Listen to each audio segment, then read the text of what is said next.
Windows did an update and it made YouTube incompatible for some reason, but I'm going to try to pull this up on my Android. Maybe they didn't mess that program up. And see if you can recognize this.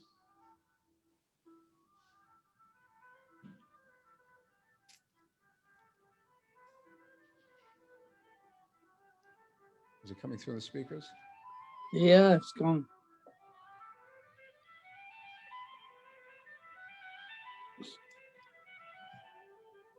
There's my speaker. There it is. Yeah, now it's coming through very good. I don't think it's yours. Somebody's turning it off.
Okay, what was it that I played?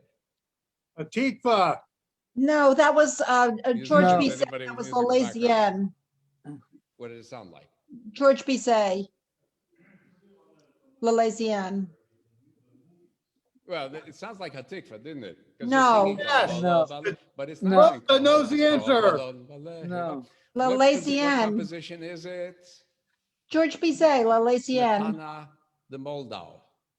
It's a Czech No, you music composition. Moldau. Okay, so the question is now listen to this one. Okay, and now tell me what this is now.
Right, that sounds so close, aren't they? So Yeah. all along, I was always told, and a lot of people said, well, it's when it came to the hymn melody to go along with the beautiful poem by Naftali Herz Imber, that we had this beautiful Czech folk melody that Smetana adapted to the Moldau, which is the main river, or Vltava. But really, I said, wait a minute, is that the story or not? Let's find out what's the real story behind it. I said, I have to find out the truth. So let's find out the truth. Because I looked it up. I said, you know, I'm starting to talk about Herzl and what could be more appropriate for Herzl than to throw in a little bit about, you know, how we borrowed from the Czechs for a melody. Well, it turns out, let me get it to open, yeah. So I'm putting this up. Give me 1 second. There we go. And this is an article by Shlomo Meital, and he goes into the history of the Tikva. So,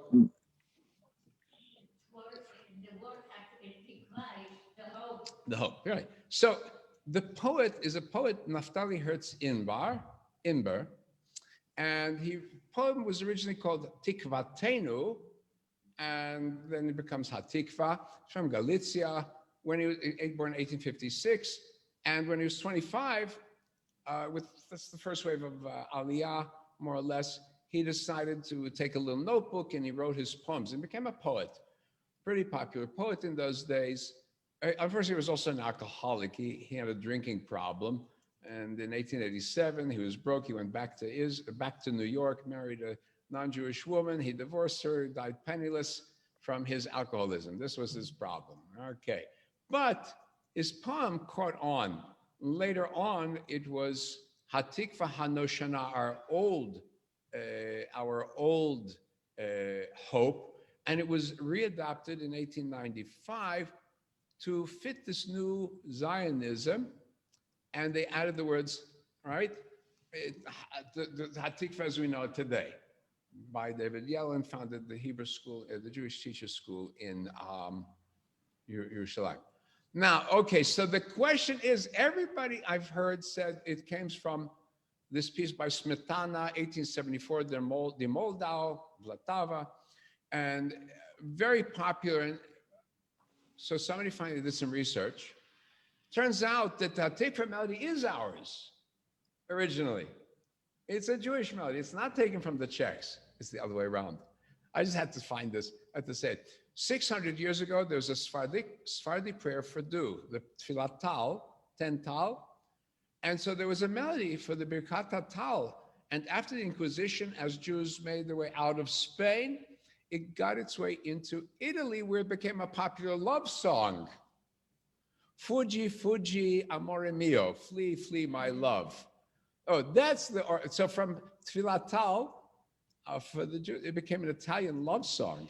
Fuji, Fuji, all right, flee, my beloved. So now, then it became a Romanian gypsy folk song from the Italians, cart and oxen.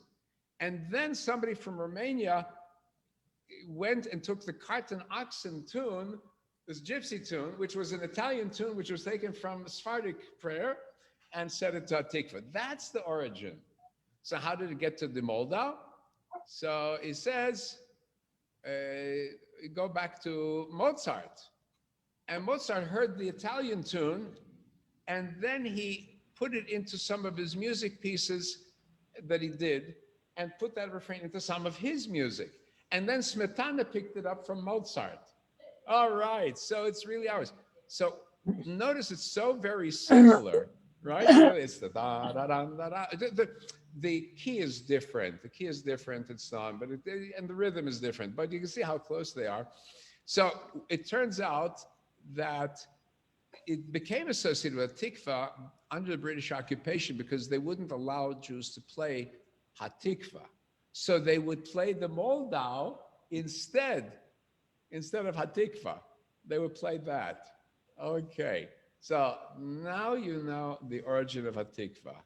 Okay, there's the truth. Now I want to get to the, okay, no, it changes. Now I want to go to my main theme.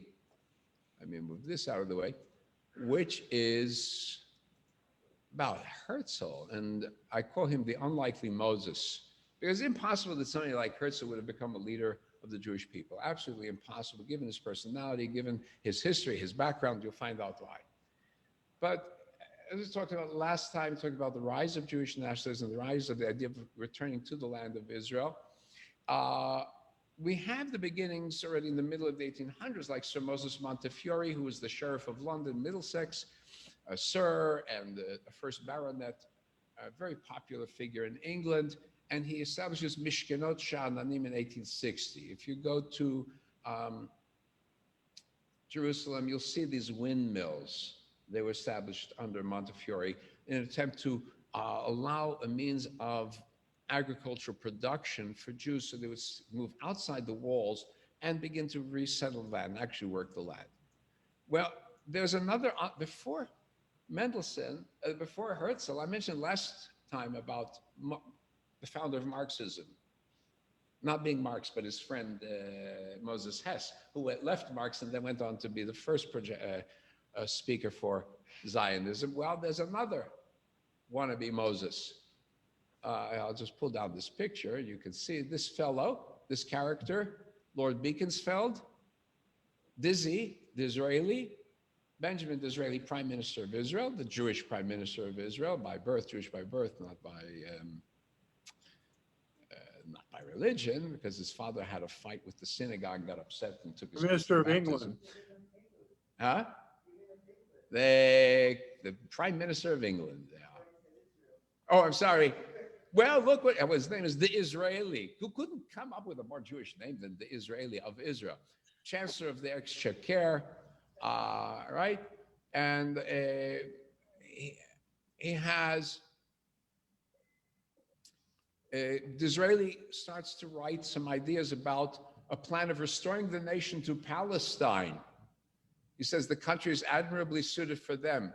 Financiers from all over Europe would help because the port, that means the Sultan of Turkey is weak, and the Turkish landholders could be bought out. And he wrote a novel, Coningsby. He says that was a feeler. He was just beginning to develop his views. The man who should restore the Hebrew race to their country would be the Messiah, the real savior of the prophecy. And he hinted that he wanted to be that person. He hinted at it. And then he said an article entitled, "The Jewish Question is the Oriental Question." Orient meaning anything east of London in those days. The Oriental Question. Within 50 years, a nation of 1 million Jews would reside in Palestine under the guidance of the British. 1877, 50 years forward, you're right around the time of the beginning of the British Mandate. Not far off. Not far off. There we go. Quite a dashing figure. Okay. So we have then 1881 with the pogroms in Russia, the rise of the first organized wave of Jews under the term Bilu. Beit Yaakov L'chu v'nelcha, the house of Jacob's, let us go up and move forward. And that's out of Tsarist Russia. 1881, my great-great-grandfather, who was 81 at the time, decided he was going to move himself and his wife to the land of Israel, settle in Safed, sold off everything, gave everything to his kids and his descendants, moved to the land of Israel, Safed. He died very shortly afterwards. He was murdered in his house by the neighbors, non-Jewish neighbors. That was the first interaction with the Palestinians of those times. My wife's great-great-grandfather also moved to Israel at the same time from Yemen, because there was a wave of immigration from Yemen at the same time. They were catching on. Everybody was catching on to this theme. So we now, of course, like Jews, we're now coming to the idea of having a settlement in one land, one people, one land, but there are two, like all Jews, two routes. One was the cultural route. Asher Hirsch Ginsburg, known as Ahad Ha'am, is one of the folk. Yeah, one of the people. Hebrew essayist, and he actually opposed Herzl and Zionism. He said that was putting the cart before the horse. You don't just go in and set up a nation. You can't count on the colonial empires. You can't count on the Ottomans coming along with you. You certainly can't count on the native Arabs coming along with us on this. He said, let's go settle, build up a Jewish culture, a rebirth of a Hebrew culture, and a Jewish national culture with Jewish settlements, but not the politics of a settlement. And he had a certain number of followers. We might call him a founder of the idea of Judaism as a civilization, which became a basis for Mordechai Kaplan, who influenced modern American Judaism, for example. A great influence on that. And he's got some very, very memorable quotes. He says, what is national freedom if not a people's inner freedom to cultivate its abilities along the beaten path of its history, right? Jews should cultivate what we have, right? And then another, this one is a very beautiful one, you may have heard it. More than Israel has kept the Sabbath has kept Israel, right? It's the, right? Our observances is what has protected us as a people. The final one, the right place for the League of Nations is not Geneva or The Hague. He has dreamed of a temple on Mount Zion where the representatives of all nations should dedicate a temple of eternal peace. Only when all peoples of the earth shall go to this temple as pilgrims is eternal peace to become a fact. We're still waiting. It was a great deal. All this is, listen, the whole existence of the Jewish people is a result of dreamers. What can I tell you? So some of his cultural influence, here I have a picture here for you. Let me enlarge it. Ahad visiting with Boris Schatz, who is the founder of the Bezalel School of Art. If we're creating a Jewish culture, we need art, Jewish art. We didn't have a history of art. Now we've got to recreate a history of art. So the setting backdrop of a picture of a weird character is called the Eternal Jew, Hayudi HaNitzchi. You know that in Yiddish and German is the Ewige Jude, right? It's taken from medieval legends that the Jew is damned to, or the wandering Jew, the Jew is damned to wander the earth without rest because he killed Jesus, right?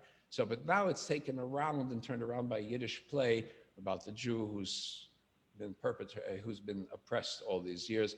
Then to turn it around again later on, the Nazis would turn it around, make a propaganda film against Jews with the title Ewige Jude, the Eternal Jew. Now also, an outcome of this, the Hebrew University in Jerusalem.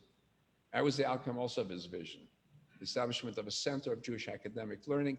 Today, it is, in 2015, is ranked 23rd out of 2,000 universities in the world. It goes up and down. It's number 25. This year was 50. But what's interesting is that as this ranking company is based in the United Arab Emirates and was a company was established by the Saudis to start ranking all the universities, because I think they want to decide we're going to send our students where we're going to send them. There is no Islamic or Arabic university in the top 100, 200, or 300. Jews got one on top, in the top tier. Okay. Half a billion or so, as opposed to 16 million, maybe. There's a picture from the founding, laying the cornerstone. Okay, so now let's get to this real Zionism with Herzl, political Zionism. The idea that it's not so much the sense as getting the world leadership to agree that there has to be a state for the Jews. Got to solve the Jewish problem. Nobody wants Jews. We got to solve the problem politically. And that is through this character, Theodore Herzl, born in 1860 in Budapest, moves to Vienna, dies in Erlach, Austria, right? A pure Yeke, German Jew, or that's the Austrian kind. The Austrian kind is a little bit more gemütlich, a little bit more Viennese waltzy, cultural, not quite so stuck up, but he is a member, right, let's see something about this, taken from a summary of a novel, not a novel, I'm sorry, biography by Amos Alon, a very well-known Israeli writer, and this fellow summarized it, but basically, Herzl is a writer, a master of the German language, a member of a Teutonic College fraternity. What it means, a member of the fraternity, you were in the dueling club, you were swordsmanship, right? Doesn't sound very Jewish. He's a Jew by birth, but he's over it. He doesn't have his son circumcised. A rabbi comes to visit him one day in December, he's lighting the Christmas tree. But that's, European Jews actually did like Christmas trees. Russians for sure, right? In Russia, because you couldn't light anything else. You weren't allowed to light anything else, but it was New Year's. Right? So it was New Year's, right. So the truth was Christmas became a generic, nobody was Christian, nobody was Jewish, nobody believed either. So it was just generic. And he's a proud citizen of a great polyglot power, that is the Austro-Hungarian Empire. Jews are emancipated, actually very good conditions in Austro-Hungary for Jews. They fit in, they're moving up in the world, right? That's, you could move, you could make your way up in the Austro-Hungarian Empire, you really could. In the capital and in the countryside, supposedly. But the country is beginning to decline. As it's at the peak of its power, it's also declining and breaking up into constituent parts. You have Germans and Czechs don't get along. The Hungarians and Poles don't get along. It's conservatives, socialists, anarchists. And then there are the Jews, or there's the Jewish problem, which is a burning preoccupation in Vienna. And so you've got prosperous Jews in Vienna, and assume the problem was going to be solved. They don't understand why they're becoming the focus of anxiety. And Jews are baffled and shocked by this obsession. Should they react to the attacks or ignore them? And many sensitive Jews were tormented by these questions. Well, Herzl's in the intellectual circles. In the intellectual circles, you make fun of the rich, you make fun of the poor. We're the elites. We know what we're doing, we know our thinking, and so on. Write for the Neue Freie Presse. It's the #1 newspaper, written by careful Jews, celebrated for their brilliance, hampered only by their social aspirations. And he says, the author said they were wrong in everything.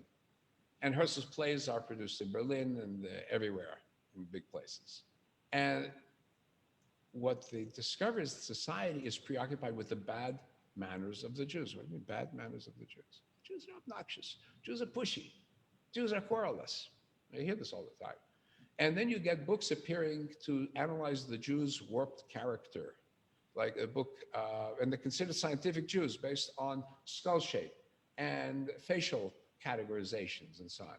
Eugene During's The Jewish Question as a Racial, Ethical, and Cultural Question.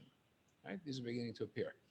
And eventually, Jews begin to absorb this into their own psychology. So there's a fellow, Otto Weininger, who's a young startup psychologist.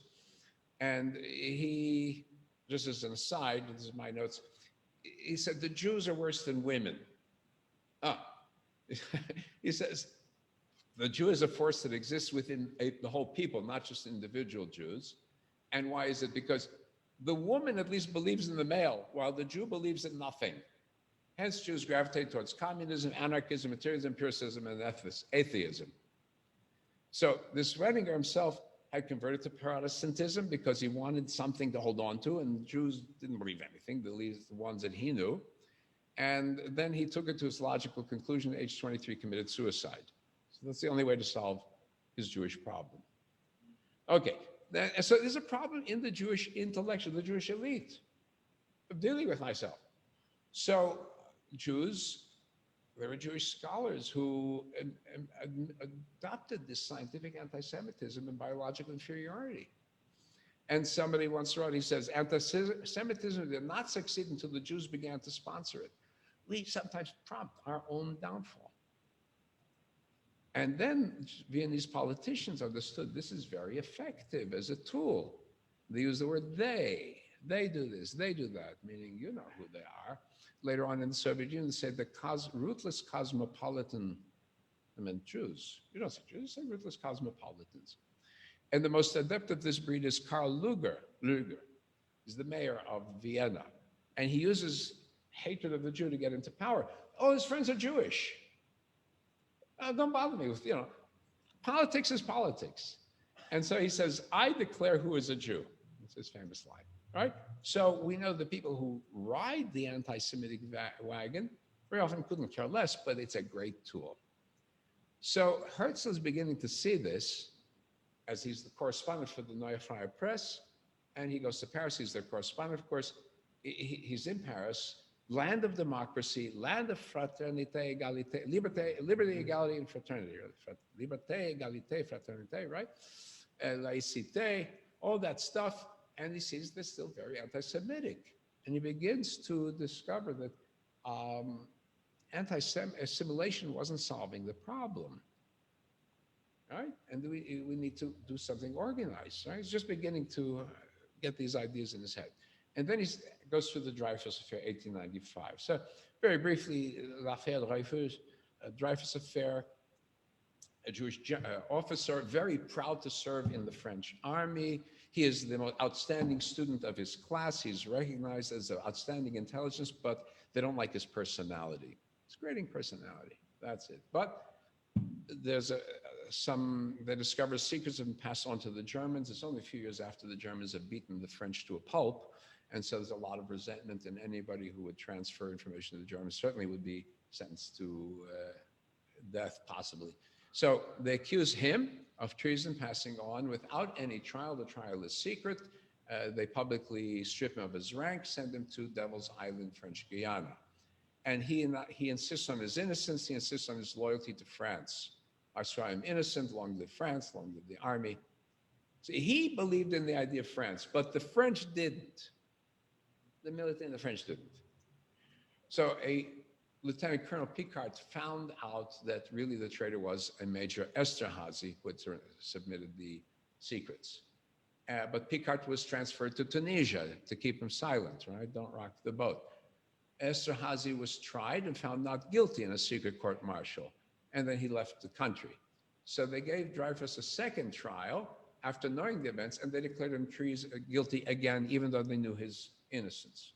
Right? It was very clear. They couldn't admit that they had ramrodded. We know these government bureaucracies will never bend unless they're forced to when they're caught with their pants down.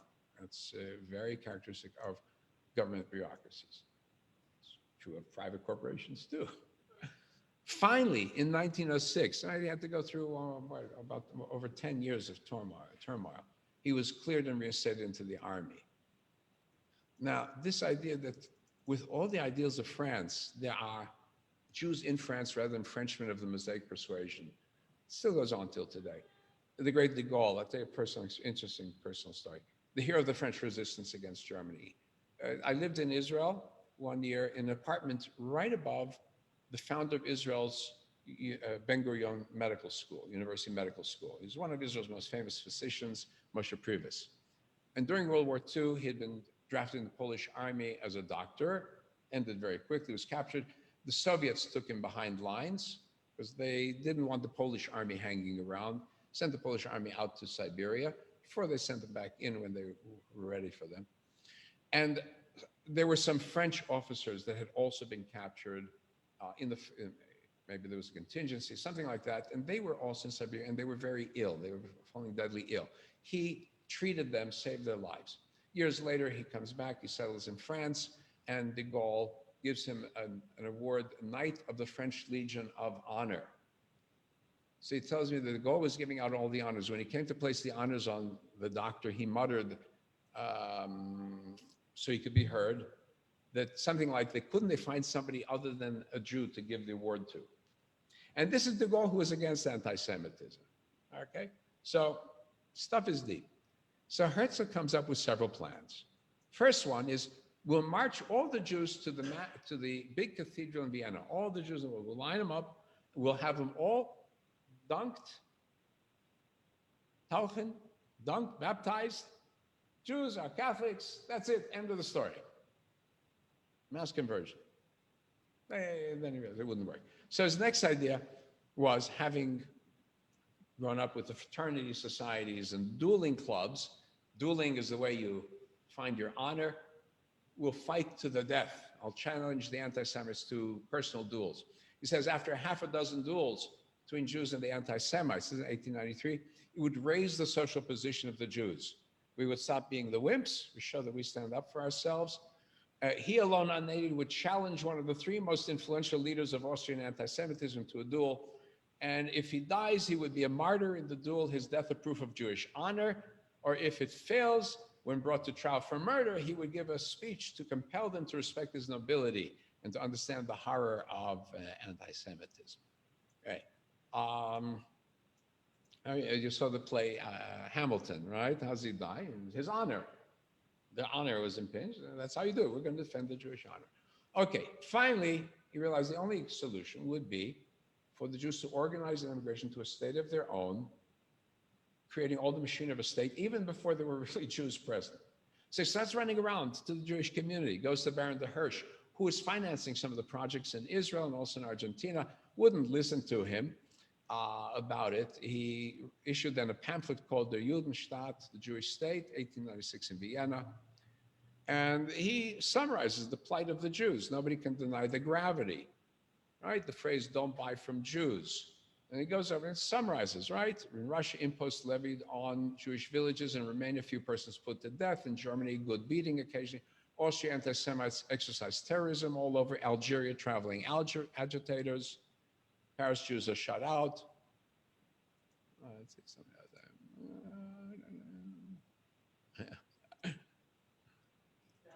Okay, yeah.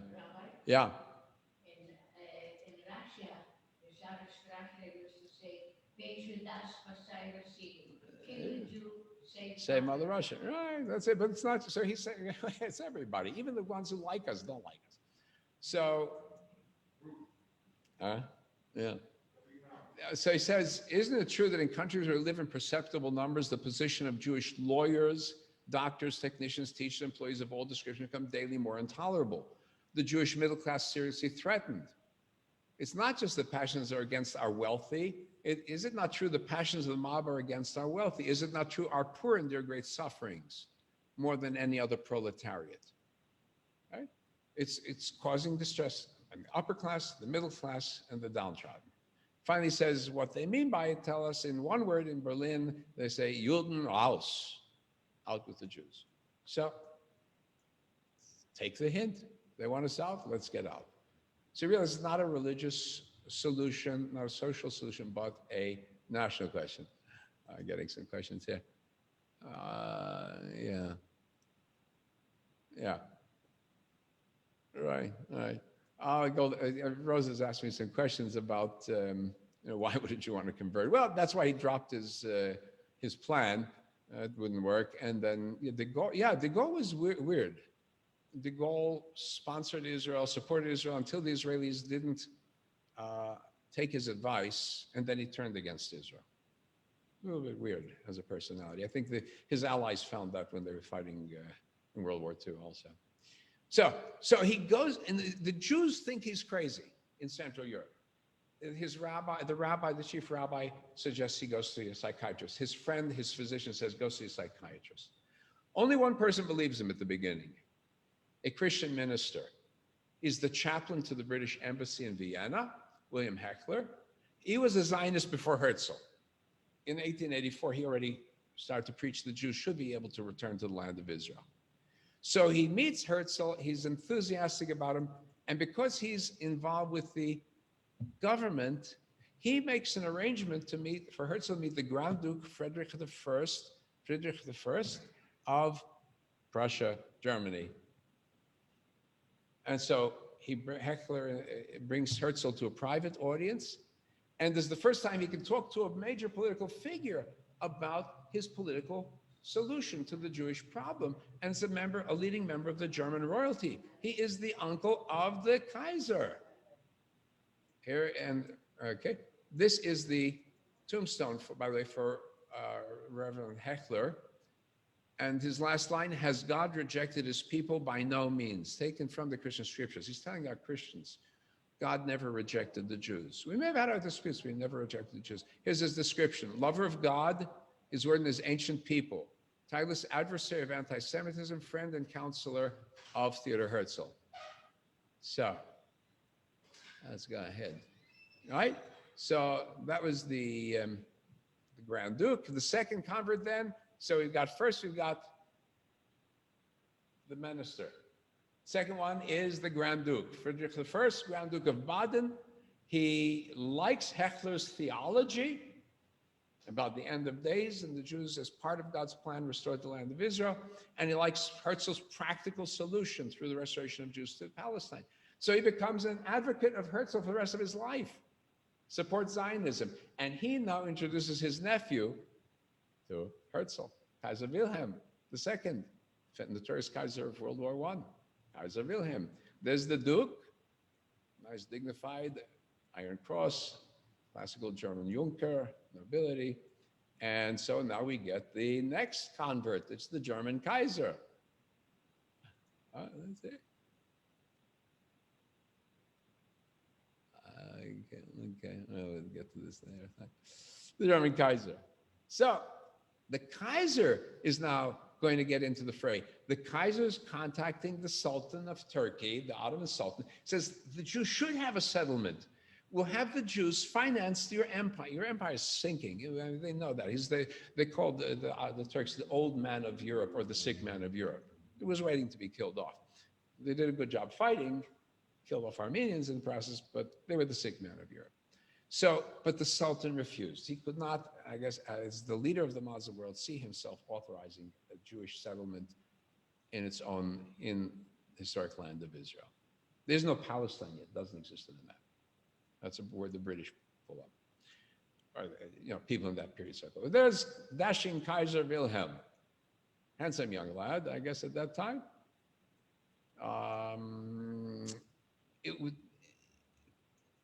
So Herzl was getting politicians behind him, but not the Jews, the powerful Jews of Central Europe.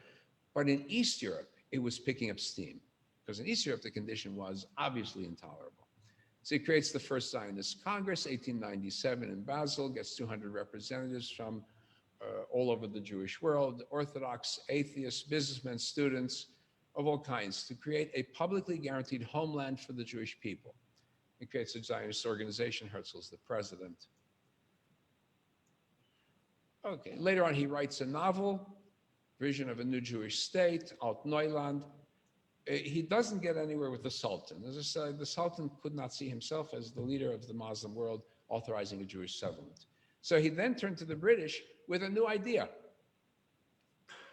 How about the Sinai Peninsula? Because that part was under the British, not under the Turks. Egypt was under British rule at that time. Semi-independent, but under British control. Sinai Desert, it's empty, nobody's there. How about letting the Jews settle there? Well, the British didn't like that, but they said, how about Uganda? It's way down there, nobody will bother you. There are no anti-Semites in Uganda. They don't know what Jews are. Nobody's going to go for you. And Herzl was so desperate because they saw that the end was coming for the Jews of Europe. He sensed that. So anything to get the Jews out. But the idea that when he proposed it to the other Zionists, one of the members of the Congress was almost assassinated, actually. He pulled out a gun and shot at somebody. So that didn't work. It's the land of Israel. Nothing else will help. And he couldn't resolve the conflict, and he himself died shortly afterwards, the age of 44, right? He didn't live to see anything happen. But before he died, he did get fifth convert, and eventually he would get number 6 also, who would prove to be the most valuable converts to Zionism. And it would be David Lloyd George. Forget Prime Minister, the Foreign Secretary Balfour. It's George, the Prime Minister, who is the man who pushes for the idea of a Jewish settlement. Even before he became Prime Minister, before World War I, he was a legal advisor to Herzl. And he was the one who cooked up the idea about Uganda. He thought that might be a temporary solution. And he was very proud about the Balfour Declaration. He wrote about this spoke to this to the English Zionist Federation later on. I was Prime Minister of this country when the idea of the Jewish national home took form as an act of state policy in the Balfour Declaration. I presided over the councils of the Imperial Cabinet, which gave expression to the policy and secured for it the sanction of our allies. I was the principal delegate of the British Empire at San Remo, where the mandate for Palestine received its final shape and was conferred upon Britain. So it is this fellow who becomes a Zionist, not because it would help the United States enter World War I. I mean, there were some who said, as long as the Russians were in the war, the American Jews would block entry into the war. This would help compensate. No, it wasn't that. It's because he was a Zionist. Why was he a Zionist? And by the way, here, he got another great Zionist. This is after Herzl died, but another great convert, and that is Winston Churchill, who loved Jews. He did what he could. So both Churchill and Lloyd George were the odd men out. Think of it in the English, in the UK. George was a Welsh nationalist. He was a Welsh speaker. He understood as a member of a minority nation what it's like to be a minority nation. He took it to heart. Churchill was half American. So he's also sort of sometime on the outs of the British royalty, even though he's royalty, right? He's a half American. So he also is a little bit on the outs. And I think both of them had that instinctive sentiment of identifying with somebody else on the outs. So here we've got the two of them together, walking down the street. Okay.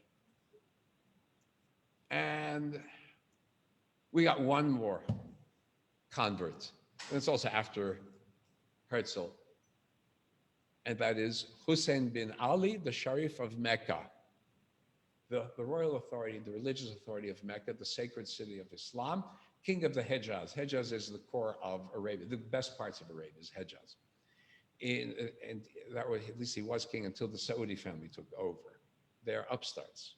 He's the actual descendant from Muhammad.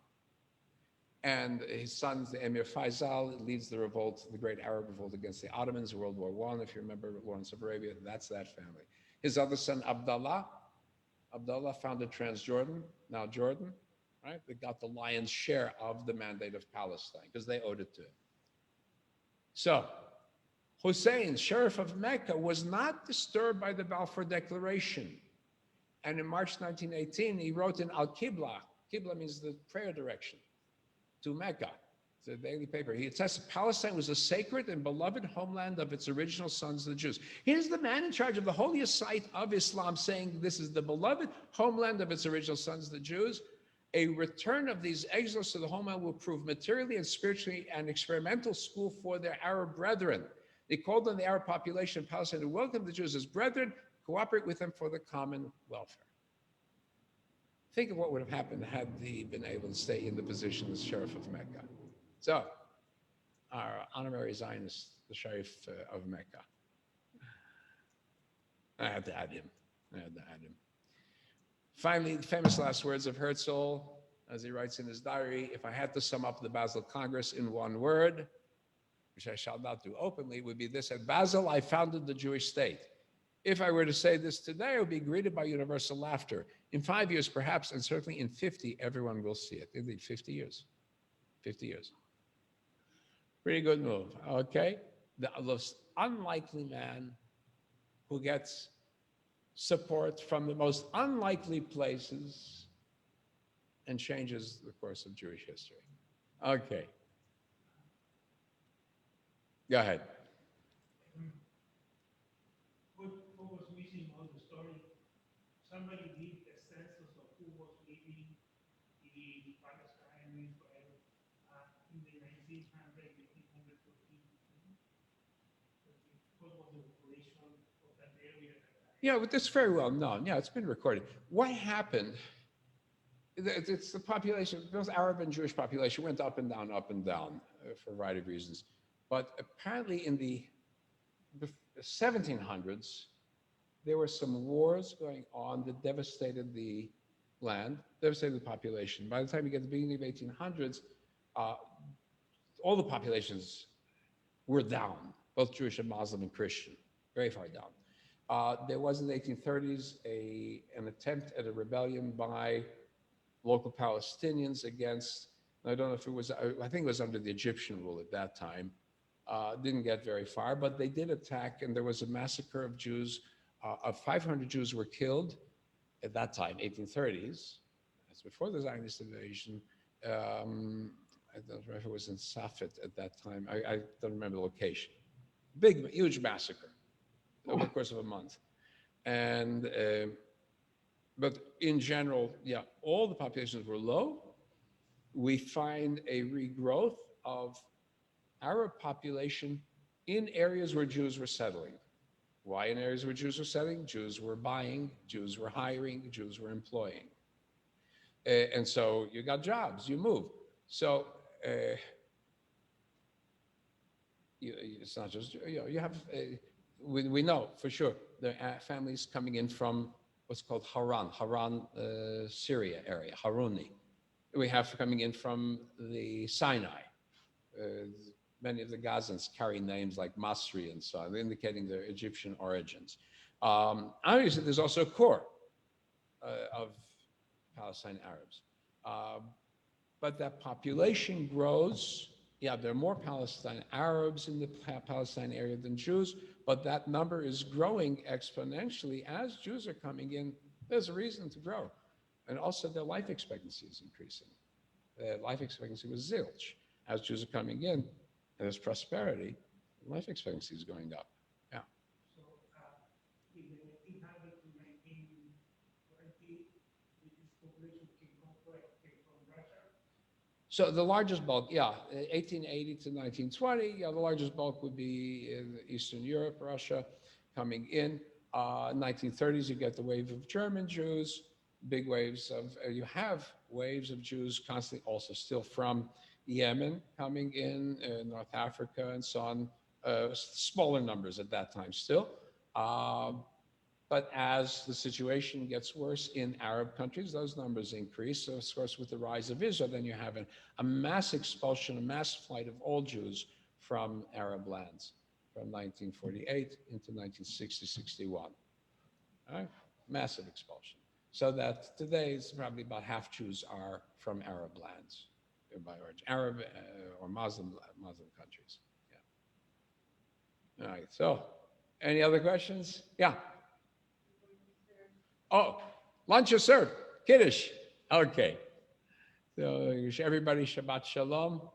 Shabbat All Shalom. of you online and watching us, Shabbat Shalom. I'm going to shut this off. And